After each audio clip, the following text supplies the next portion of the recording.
hay unas 15 universidades, una ciudad universitaria, de las más universitarias de Colombia. Entonces, la gente estaba enfocada en ser profesional. Luego, una ciudad que tenga 280.000 habitantes, donde haya 15 universidades, ¿qué creen que están haciendo los jóvenes? Estudiando. ¿Qué creen que están haciendo los padres? Pues ejerciendo lo que estudiaron y esperando que sus hijos terminen la carrera para ejercer lo que también estudiaron. O sea, toda una comunidad enfocada en estudiar carreras. Una comunidad completamente profesionalizada, un poco difícil de que entendiera este negocio. Y muchos diamantes no iban ahí a Popayán porque decían que el terreno no era fácil para desarrollar el negocio. Cuando nosotros llegamos al negocio, cuando yo llegué al negocio, yo trabajaba en esa universidad y obviamente a mí me gustaba la educación. A mí me gustaba la educación. Luego, como me gustaba la educación, yo por eso había aceptado ser rector de esa universidad, me gustaba mucho el tema de la gente y me gustaba obviamente el tema de la educación.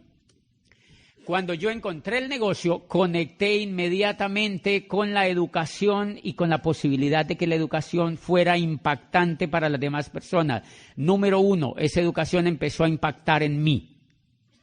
Una vez esa educación empezó a impactar en mí, empezó a impactar en mi liderazgo y empecé yo a impactar en otros. Por eso la responsabilidad de los líderes. ¿Por qué me impacté en el negocio? Me impacté en el negocio porque por primera vez en la vida me daba cuenta de algo que después de haber estudiado 30 años no me había dado cuenta. Y eso es impresionante. Yo todavía me impresiono que hubiese estudiado 30 años. Yo fui a la primaria, hubo aquí gente que fue a la primaria, ¿verdad? Porque sí, aprendimos a leer, aprendimos a escribir. Yo fui al jardín, al antejardín, fui a la primaria, fui al colegio y fui a la universidad. Después de haber ido a la universidad, mañana en la historia se van a dar cuenta todos, yo estudié otra carrera porque yo quería seguir estudiando, porque a uno lo que le han dicho es que estudie. Entonces yo estudié una carrera, ya había estudiado, miren, si ustedes se ponen a darse cuenta, uno estudia 5 años en la primaria, 5 años en la secundaria, 5 años en el bachillerato, 5 años en la universidad y después uno se gasta unos 3 haciendo posgrados. O sea, estamos hablando de 23 años y yo en la última etapa, en esa que les muestro el posgrado, estaba empezando un doctorado que demoraba 5. O sea, iba para 28. Qué ternura, ¿verdad? 28 años estudiando y no me había dado cuenta de una cosa. Me di cuenta en ese negocio. Me di cuenta en ese negocio que yo había sido preparado para trabajar en la era industrial. Que yo había sido preparado para trabajar en la era industrial y que había un problema terrible y era que la era industrial se había empezado a acabar desde 1959. Y yo en 1991 ingresaba a estudiar mi primera carrera. Hello. O sea, eso sí es estar uno muy despistado en la vida. Es estar uno muy despistado en la vida. Todo el enfoque familiar, todo el enfoque profesional me llevó a estudiar para trabajar ¿dónde? En la era industrial. Yo no sabía que la era industrial se había empezado a acabar desde 1959 y hay una parte de una obra espectacular de un hombre que vive aquí en los Estados Unidos que dice el mundo, eso me impactó cuando leí eso. Dice, el mundo ya ha asimilado la idea de que de que acabó la era industrial y de que entramos oficialmente a la era de la información. Dice, los negocios como General Motors y Ford Motor Company pertenecen a la era industrial. Dice, las franquicias como McDonald's y esas franquicias famosas son la frontera entre la era industrial y la era de la información. Dice, pero los negocios de mercadeo en red son la auténtica demostración de la era que vivimos, de la era de la información. Y eso me impactó, y eso a mí me impactó. Y claro, eso te da elementos para pensar, ¿cómo así que la era industrial no existe? ¿Cómo así que la era industrial ya se acabó? Y uno de los grandes errores que cometemos todos los seres humanos es hacer lo que hace la montonera. Todos los grandes errores en todas las etapas de la evolución humana se cometen porque el ser humano es un poco rebañista. O sea, nos gusta estar donde están todas las ovejas. O sea, nos gusta estar donde están todas las ovejas. Claro, el gran problema es que la era agrícola duró 10.000 años. La era agrícola duró 10.000 años. 10.000 años duró la era agrícola. ¿Mucho? Bastante. ¿Cuánto duró la era industrial? Menos de 300 años. Quizá la gente creía que la era industrial iba a durar 10.000 años. No, duró menos de 300 años y sucumbió. ¿Cuál es el gran colapso? Nosotros, y esa es una cosa importante para el liderazgo, porque muchos de los líderes no se califican a diamante porque no saben qué es lo que están haciendo. Y si no saben lo que están haciendo, tienen miedo. Tienen miedo de contactar a otros, tienen miedo de dar el mensaje y tienen miedo de tomar una decisión. Una de las cosas que me ayudó a mí fue la información sobre lo que hacía, fue entender lo que yo estaba haciendo. Y entonces eso a mí me impresionó. Si la era agrícola había durado 10.000 años, la era industrial en la cual yo estaba preparado para trabajar ya se había acabado, se estaba terminando de acabar y yo estaba haciendo un doctorado para trabajar en ella. Eso explica una cosa para que los tranquilice a todos. Si ustedes tienen hijos que no quieren estudiar, si muchos de ustedes no fueron a estudiar, los felicito. Los felicito, los felicito. Ustedes, no porque no aprendan, sino porque gracias a su voluntad y gracias a la persona que a usted le mostró este negocio, usted entró a hacer una carrera en la era de la información, en la era vigente, una carrera que es competitiva y que al menos yo estoy seguro que nos va a durar otros 200 años. Al menos nos va a alcanzar para 200 años, ¿verdad? Al menos alcanzamos a morirnos dentro de ella. ¿Qué fue lo que pasó antes? Que los que nacieron en la era agrícola no se alcanzaron a morir. 10.000 años. Muchos de nuestros abuelos, de nuestros padres, nacieron dentro de la era información, de la era industrial, perdón, y alcanzaron a morirse. ¿Qué era lo importante en la era industrial? Jubilarse. La gente entraba a una gran empresa, ¿a qué? A jubilarse. Ellos se sentían jubilados desde que entraban. Uno se moría en vida desde que entraba a la empresa.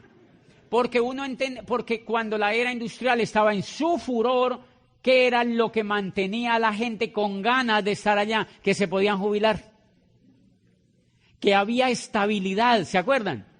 Que había estabilidad, que habían buenas prestaciones sociales, que la gente tenía cierta dignidad. Y entonces los hijos podían ir a buenos colegios y ellos podían tener buenas casas y buenos carros. Y por eso ustedes recuerdan que muchos de nuestros padres que trabajaron en empresas de la era industrial, de aquella era que se acabó, muchos de esa gente amaba a esas empresas. Entonces ellos tenían el botón de la empresa, en la casa había la toalla de la empresa, ¿se acuerdan? Goodyear en la toalla, ¿verdad? General Motors en la toalla. La gente tenía el vaso de tomar el café, el chocolate de la empresa marcado, ¿se acuerdan? La gente tenía hasta medias con la marca de la empresa, calzoncillos con la marca de la empresa. O sea, tenían identidad con la empresa porque la empresa les permitía. Tenían la bacenilla de la empresa, tenían montones de elementos que les permitía a la gente sentirse orgullosa de lo que hacían. Pregunta: ¿es posible hoy esperar jubilarse en una empresa? No, y mire que responden en coro.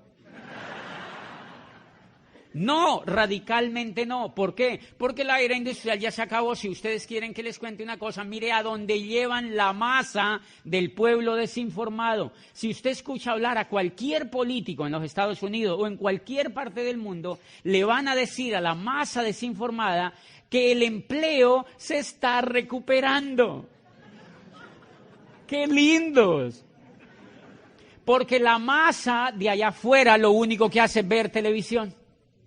Y ellos necesitan mantener a esa gente un poquitico contenta, con un poquitico de esperanza, porque qué tal que les digan: no, esto se acabó.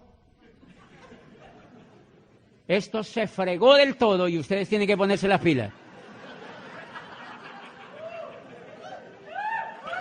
No les van a decir eso.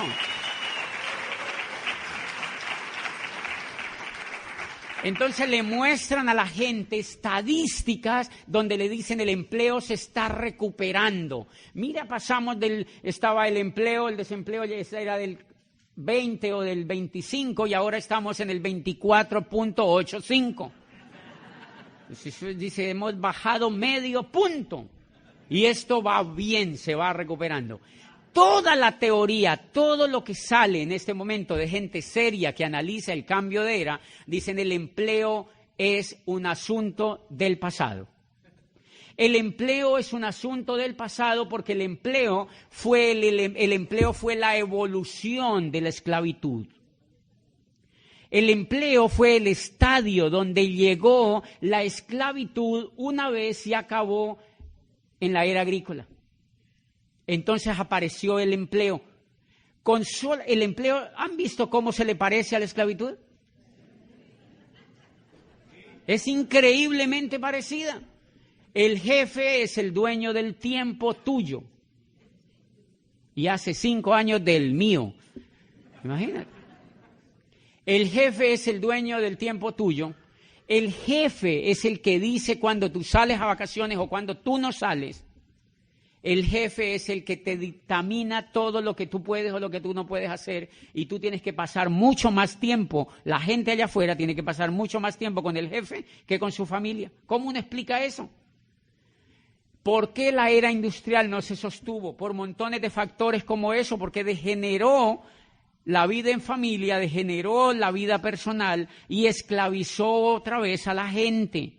¿Ustedes conocen gente allá afuera que tiene que trabajar duro para poder solamente sobrevivir? ¿O no conocen? Solo para poder sobrevivir, señores. Cuando el empleo se acaba la segunda era donde evoluciona la esclavitud. Miren lo interesante, lo único que el empleo cambió frente a la esclavitud es que a uno como empleado no le pegan. Es lo único. ¿Y por qué no le pegan? ¿Por qué no le pegan? Porque cuando los grandes empresarios que hubo en Inglaterra, en toda la Inglaterra que se desarrolló después de la máquina de vapor de Watson y cuando iniciaron las grandes empresas, a la gente le pegaban y le pagaban tan poquito, pero tan poquito, que la gente se moría de hambre en las calles de Roma, en las calles de Londres, de Florencia y de Milán. Se morían de hambre comidos por las ratas. Y los trabajadores se rebelaron y quemaron las fábricas. El ser humano, cuando le tocan una parte que es la dignidad, pero hay algunos grupos humanos que cuando le tocan la dignidad, a esa gente le habían tocado la dignidad en lo más profundo, porque había muchos compañeros que perdían la vida, se rebelaron y apareció la primera gran revolución del trabajo y quemaron las fábricas completamente, las arruinaron. Y entonces el Estado incipiente les dijo, ok, vamos a legislar. Eso hay que controlarlo. Señores empresarios, ustedes pueden contratar a la gente, pero hay unas leyes que los van a controlar. Mínimo les tienen que pagar el salario mínimo. Número 1. Por eso existe el salario mínimo. Si no nos pagaban lo que les diera la gana. Si no, la gente diría, no, harta gracia que le dé la comida. Ridículo. ¿Sí me entiende? O sea, la gente, la ley le dijo, mínimo le tienen que pagar el salario mínimo. Número 2, no les pueden pegar. Porque si les pegan, incurren en la violación de la ley penal. Por eso es que a uno no le pegan. No le pegan físicamente, pero le pegan psicológicamente a la gente. María, si tú no rindes, hay 50,000 personas de México que quieren pasar la frontera.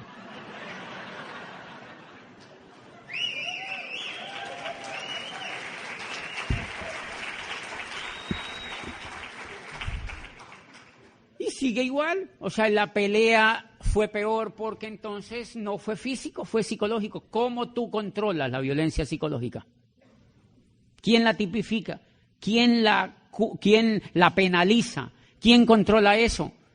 Señores, y entonces la gente empezó un juego impresionante. Si ustedes en esta convención líderes toman conciencia un poquitito más del tema que nosotros hacemos, ustedes se levantan de esa silla y se van a diamante.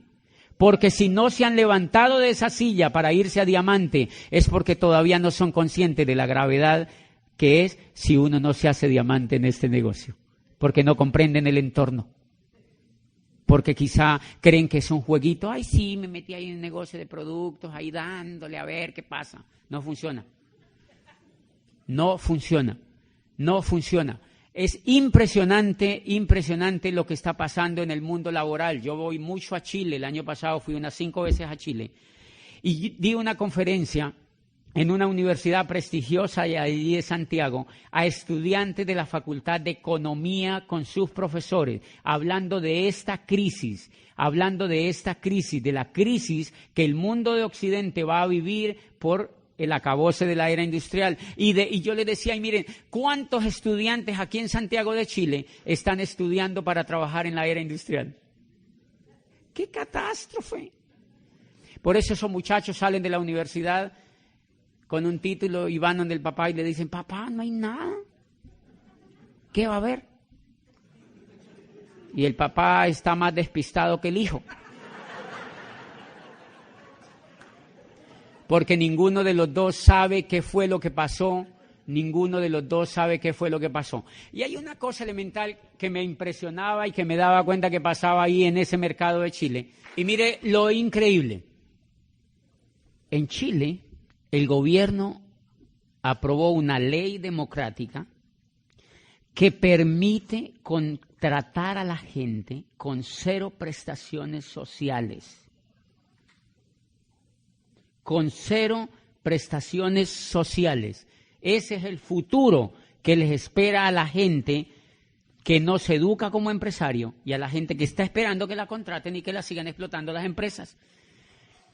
Esas personas van a salir educadas a un mundo donde van a tener una calidad de vida increíblemente mala. En Colombia están contratando muchachos muy jóvenes, brillantes de prestigiosas universidades por $500.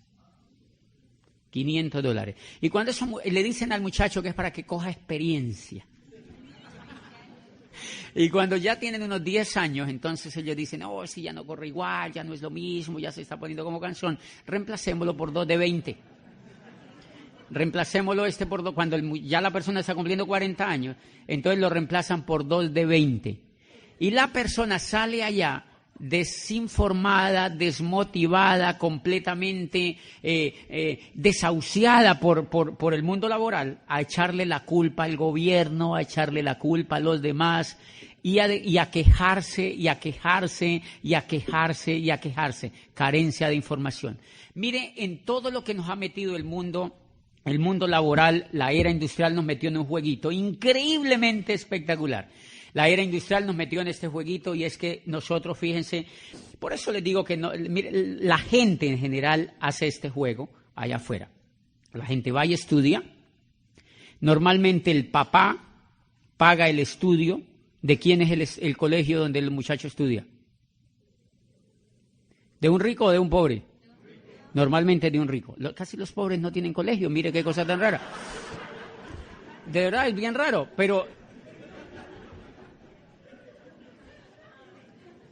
ese colegio es de un rico. ¿Quién trabaja para pagar ese colegio? El papá trabaja en un puesto, hace lo que haya que hacer para pagar ese colegio. Okay. El muchacho estudia y cuando se va para la universidad, normalmente el muchacho saca un crédito. Aquí también se da igual, le dan un crédito para que estudien y el muchacho se va con un crédito a la universidad. Cuando ese muchacho sale de la universidad, sale con la primera cruz. Una deuda. Lo han educado para que se endeude. Y él ya sale con la primera gran deuda. O sale el muchacho o sale el papá. Pero nadie se vuela de esa deuda. ¿Ok? El muchacho va a una empresa y imagínense solamente con ustedes, no lo tomen solo por la universidad, porque a partir de aquí es el jueguito igual para todos. Sea que haya ido a la universidad o sea que no, el jueguito es igual porque lo diseñaron democrático, o sea, para que todo el mundo caiga ahí en ese jueguito. ¿En qué consiste? El muchacho va allá a la empresa y lo contratan. ¿El dueño de la empresa es un rico o un pobre? Normalmente es un rico o es alguien que tiene más ingresos que el que quiere trabajar, porque si no tuviera más ingresos que el que quiere trabajar, pues el otro no iría a trabajar allá. O sea, uno va a trabajar, adivine por qué. Porque ama el trabajo. Porque lo ama. Yo les propongo, si ustedes les dicen mañana que a partir de mañana, así vayan a trabajar, les van a suspender el pago por un año, ustedes seguirían yendo así felices. ¡Oh, yo trabajo en AT&T! Así, ¿no? ¿Irían? Uno va a trabajar porque tiene que vivir. Lo que pasa es que la gente, a uno lo educa para que yo amo el trabajo. O sea, sí, hay gente que le gusta lo que hace y no todo el mundo lo hace por dinero, pero la gran mayoría de gente le tiene que ir a trabajar porque no tiene dinero. Y entonces miren lo que pasa, el muchacho va a una universidad, sale con una deuda y va y se emplea a una empresa, la empresa del rico, y el rico se asegura que le pague lo suficientemente poco para que él nunca se vuelva rico. Y el muchacho no sabe cómo es el juego de la economía. Entonces el muchacho se va para la casa y cuando llega a la casa, como él ya tiene sueldo, él dice, estoy como aburrido aquí en la casa. Entonces él va a un centro comercial y en el centro comercial lo primero que ve es un plasma. Y él dice, no, pues yo no lo voy a comprar a contado, yo lo voy a comprar a crédito. ¿Quién le vende el plasma? Un rico. Y entonces él se sienta cada que sale del trabajo, ya ahora va a trabajar todo el día y se sienta a ver el plasma. Y en el plasma le dicen todo lo que tiene que hacer y comprar. ¿Qué hace el muchacho? Va y compra lo que le dicen en el plasma. ¿Dónde va a comprar? Al almacén de un rico. Y él no se da cuenta, él va y compra al almacén de un rico y normalmente cuando él compra, él se da cuenta de un detalle, no le alcanza la plata. Yo les quiero hacer una pregunta. ¿Alguien ya se dio cuenta de ese detalle?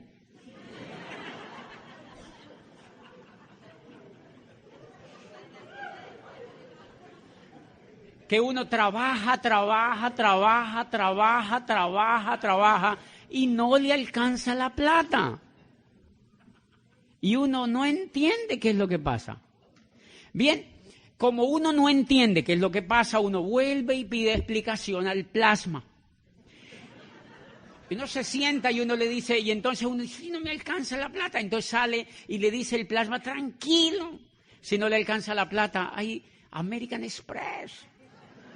Hay Visa, hay Mastercard. ¿De quiénes son esas cosas? De otro rico. Y el muchacho dice, ok, qué interesante, qué país tan chévere este. Pase esa tarjeta para acá. Y se va y con eso soluciona su problema. Sigue comprando. Sigue comprando, sigue comprando, sigue comprando y vuelve, trabaja y ve televisión y ahora la plata que le dan pues la reparte para pagar la tarjeta, que es donde compra el mercado, donde compra cosas para estar bien, pero también esa persona tiene que vivir y normalmente ya no vive donde los papás, sino que vive en una casa. ¿Esa casa él la ha podido comprar? No, es alquilada. ¿De quién es? De un rico. Entonces, mire, ya le paga la universidad la deuda en que lo metió. Ya le paga la visa al rico y ahora le paga la casa que es donde tiene que vivir. Pero como él sigue viendo el plasma, le dice, usted tiene que tener una casa propia. Sus hijos acaban de nacer y usted tiene que tener una casa propia. Televisor, pero no tengo plata. Y el televisor le dice, tranquilo, se la fiamos. Se la fiamos, pequeñas cuotas. Se la fiamos a 30 años, 30 tiernos años. Y el muchacho dice, oye, qué país tan increíble, 30 años, y el muchacho ya tiene casa y entonces empieza a trabajar y sigue pagando ahora los intereses de la casa. El muchacho está llegando a los 30 años y tiene 30 años para pagar la casa. ¿Alguna vez te has sentido así? No con el tema de la próstata, pero sí con el tema... Ok, ¿qué es lo que pasa? Que la gran mayoría de la gente allá afuera es analfabeta financiera. Y ese es el juego de la economía. Entre más analfabetas financieros haya, hay más ricos de esa naturaleza. Porque el juego de ese tipo de riqueza es que haya analfabetas financieros. Este país donde ustedes viven, adivinen con qué lo levantaron, adivinen con qué lo sostienen, con una técnica que se llama endeudar a la gente. Si no endeudan a la gente, no hay Estados Unidos de América. Si no hay esclavitud, no hay Estados Unidos de América, porque el modelo está hecho para enseñarle al niño desde que sale del vientre de su madre, pues del de la de él, obviamente, está hecho para enseñarle a ese niño que él tiene que endeudarse por su país. Él tiene que endeudarse. Por eso toda la publicidad está dirigida a que la gente se endeude. ¿Conocen gente endeudada aquí? ¿Han visto que toda la cultura ronda en torno a la deuda? Señores, si uno no entiende ese juego, a uno se le va la vida sin entenderlo y uno nunca puede hacer algo que valga la pena. Por eso amo este negocio. Por eso amo ese negocio.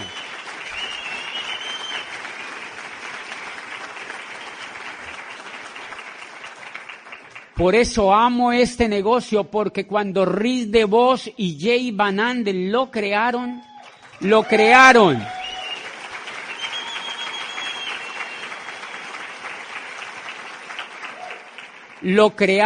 para que tú y yo fuéramos libres. Lo crearon para que tú y yo fuéramos libres. Por eso hay una cosa que me impacta en los textos que DeVos escribió, que me impactó. ¿Cómo no te vas a levantar de la silla, hacerte diamante, si tú lees esto que te voy a decir? Credo número 5. Dice, creemos que el trabajo es bueno solamente si lleva al trabajador hacia la libertad, la recompensa o la esperanza. Dice, si tu trabajo no es satisfactorio en lo emocional, en lo psicológico, en lo espiritual y financiero, lo mejor es que lo dejes lo más pronto posible y te consigas otro que sí lo sea.